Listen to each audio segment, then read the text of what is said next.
कहानी की शुरुआत में हम आज से 12,000 साल पुराने समय को देखते हैं, जहां पर हम देखते हैं कि एक आदिवासी कुछ चित्र बना रहा था। लेकिन तभी हम देखते हैं कि उसके पीछे से ज़ॉम्बी जैसा कोई क्रिएचर आकर उसे मार डालता है। अब हमें प्रेजेंट टाइम दिखाया जाता है, जहां पर हम एक गाड़ी को देखते हैं जिसमें कुछ दोस्तों का एक ग्रुप होता है जो पुरानी चीजों को खोज कर उन पर रिसर्च किया करते थे। अब वो सभी लोग एक पहाड़ी इलाके में जा रहे थे, जहां पर उन्हें पता चला था कि वहां के पत्थरों पर आज से 12,000 साल पुराने चित्र बने हुए हैं। ये लोग उन्हीं चित्रों के पास जा रहे थे जिन चित्रों को उस आदिवासी ने बनाया था।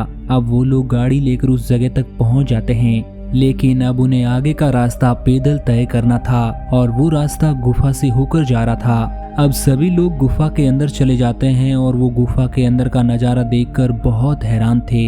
लेकिन तभी उस ग्रुप की एक मेंबर एंजा को गुफा में डर लगने लग जाता है, जिसकी वजह से उसकी सांसें फूलने लग जाती हैं। अब एंजा एक पत्थर से जा टकराती है, जिस वजह से उसके हाथ में खून निकलकर जमीन पर गिर जाता है। ये देखकर उसके दोस्त उसे गुफा से बाहर ले आते हैं।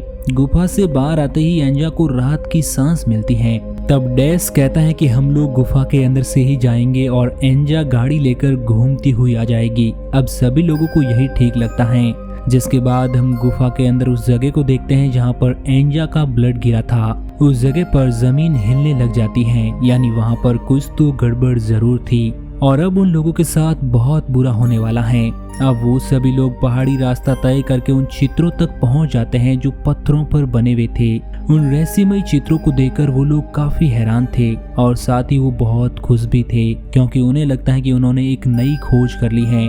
अब सभी लोग प्लान बनाते हैं कि वो लोग कई दिनों तक यहीं पर रहेंगे और उन पत्थरों पर रिसर्च करेंगे। इसलिए सभी लोग पहाड़ी के नीचे अपने टेंट लगा देते हैं। इधर वेरिन और एंजा को पास ही में एक नदी दिखती है। ये देखकर वो दोनों उस नदी के पास जाते हैं, लेकिन तभी वेरिन नदी के पास पड़ी हुई एक बोतल उठाता है जिसे छोटे छोटे कीड़े खा रहे थे।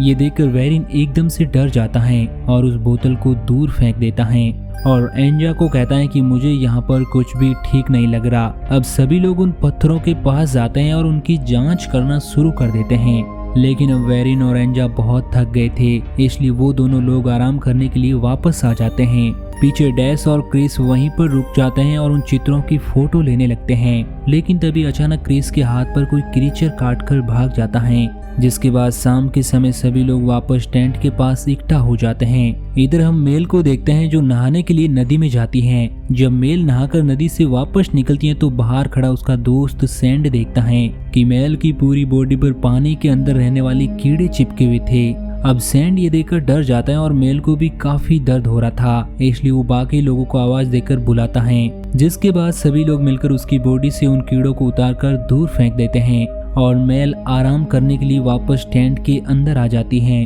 थोड़ी देर बाद अब मेल की तबीयत बिगड़ जाती है और उसके मुंह से खून निकलने लगता है। लेकिन तभी एंजा नोटिस करती है कि मेल के मुंह से खून के साथ साथ अब छोटे छोटे तीखे दांत भी निकलने लगे थे, जिसे देखकर वो लोग डैश को बुलाते हैं। डैश उन लोगों को समझाता है कि पानी के अंदर के कीड़े इतने जहरीले नहीं होते हैं, शायद एंजा को कुछ और हुआ है और उसे आराम की जरूरत है। इसके बाद डैश खुद एंजा को देखने के लिए जाता है। एंजा की ऐसी हालत देखकर डैश भी हैरान हो जाता है और वो वापस आकर उन लोगों से कहता है कि हमें जल्दी से कोई आसपास का टाउन ढूंढना चाहिए।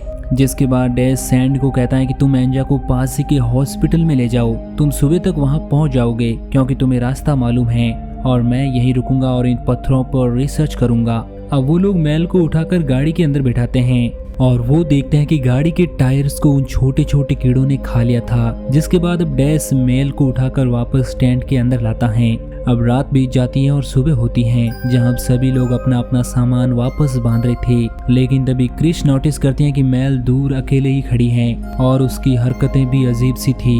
जब वो पास जाकर देखती है तो वो बहुत ज्यादा डर जाती है, क्योंकि वो देखते हैं कि मेल एक जानवर को खा रही थी और वो दिखने में एक ज़ॉम्बी जैसी लग रही थी। अब मेल एकदम से क्रिस को नीचे गिराकर एक लंबी छलांग लगाती है और सैंड पर हमला कर देती है और उसका हाथ काट लेती हैं। ये देखकर बाकी के लोग बहुत ज्यादा डर जाते हैं। तभी समय रहते डैश आग से जलती हुई लकड़ी को उठाता है और मेल के सामने करता है। आग को देखकर मेल डर जाती है और वहाँ से भाग जाती है। इधर क्रिस जल्दी से अपना कैमरा उठाती है और उन पत्थरों पर बनी हुई पेंटिंग को देखती है और बाकी के लोगों से बताती है कि ये पेंटिंग कोई कहानी बताती है, इसलिए ये हमारे लिए चेतावनी है कि हमें समय रहते यहाँ से जल्दी निकल जाना चाहिए।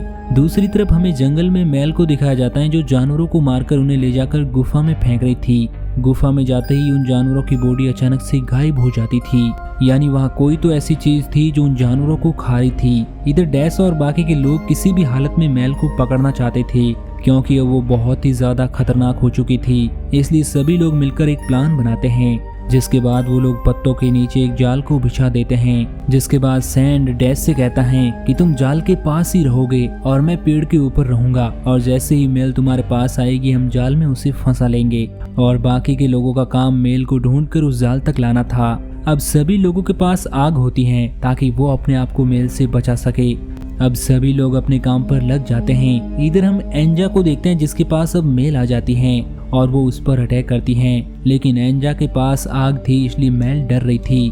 लेकिन तभी वो आग बुझ जाती है और मेल एंजा को मारने ही वाली थी। उसी वक्त वहाँ पर वेरिन आ जाता है जिसके पास आग होती है, इसलिए मेल पीछे हट जाती है। अब मेल भागती हुई जाल तक पहुँच जाती है। जिसके बाद मेल की नजर सैंड पर पड़ती है जो कि जाल के पास था, और जैसे ही मेल सैंड को मारने के लिए आती है तो जाल में फंस जाती है। लेकिन मेल अब बहुत खतरनाक हो जाती है और वो जाल को फाड़ देती है और उसके अंदर से निकल जाती हैं। निकलते ही सबसे पहले वेरिन पर हमला करती हैं और उसका गला काट देती हैं, जिसके बाद वो वहां से भाग जाती हैं। इधर डैश भी पानी में छिपकर अपनी जान बचाता है। पानी से जैसे ही वो निकलता है तो वो अपनी बॉडी को चेक करता है क्योंकि उसे डर था कि कहीं उसे भी पानी के उन कीड़ों ने काट ना लिया हो, लेकिन ऐसा कुछ नहीं होता है और सब कुछ ठीक था।